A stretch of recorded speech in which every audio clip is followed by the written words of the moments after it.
Okay guys, so today I'm going to show you an ELDOA for L5 and S1 disc herniation. So this is a great exercise to help rehabilitate lower back pain, disc herniations. Maybe you've suffered a disc herniation, maybe you're on the up and starting to recover.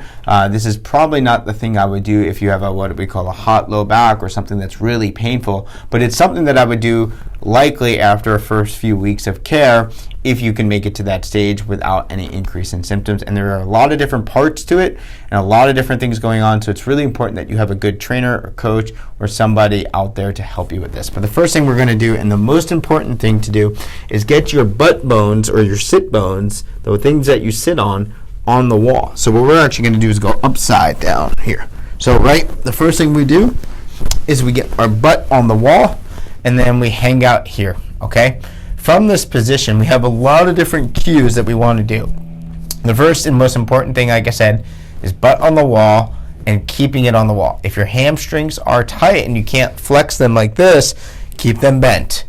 But the next thing we're going to do is internally rotate, let's start with our spine. Let's start being nice and straight. Try to make sure that we have a lot of straightness. We don't want to be this way. We don't want to be this way. Get somebody to help you to make sure you're nice and straight.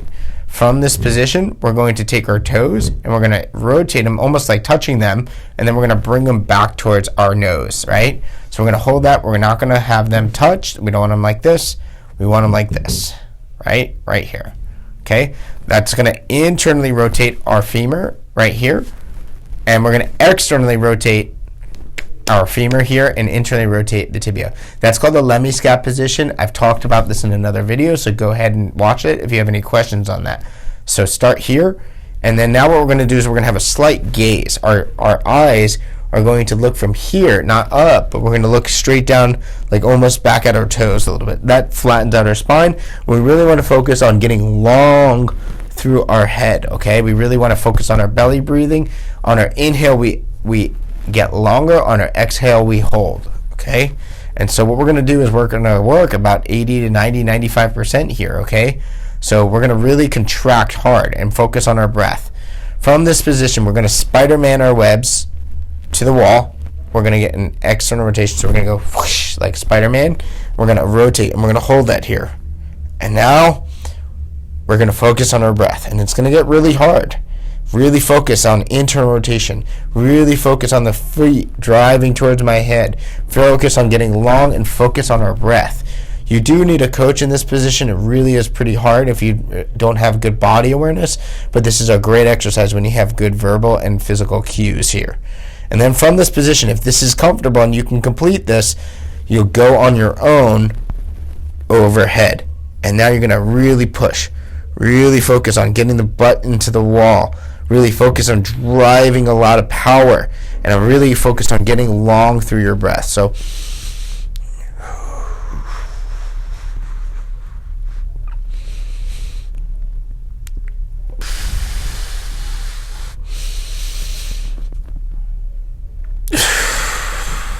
good, and then you come down, you hold it like this, you go onto your side, and we'll get out of here. Now the ultimate goal is to be able to hold that for about 1 minute or so, but you may only be able to hold that for 10 seconds, 20 seconds of actual work time. But as you get better, you'll get stronger, and as you get stronger, you'll get better at the technique, and you'll be able to get into that position more efficiently and have more time in that position, thus getting you stronger, right? So give this a try. This should take about 1 minute to do, but you really want to get yourself up to about 45 seconds to 1 minute of contraction. Now that's really hard to do, but because you're operating at a very high pace, about 80 to 95%, depending on the individual. So make sure that you, if you're going to be doing this, that you start with good quality contractions for 15 seconds at a time, and that you really can hold that position with good length in the spine and really keeping your body in good position for that duration. All right, so this is called the ELDOA for the L5 S1.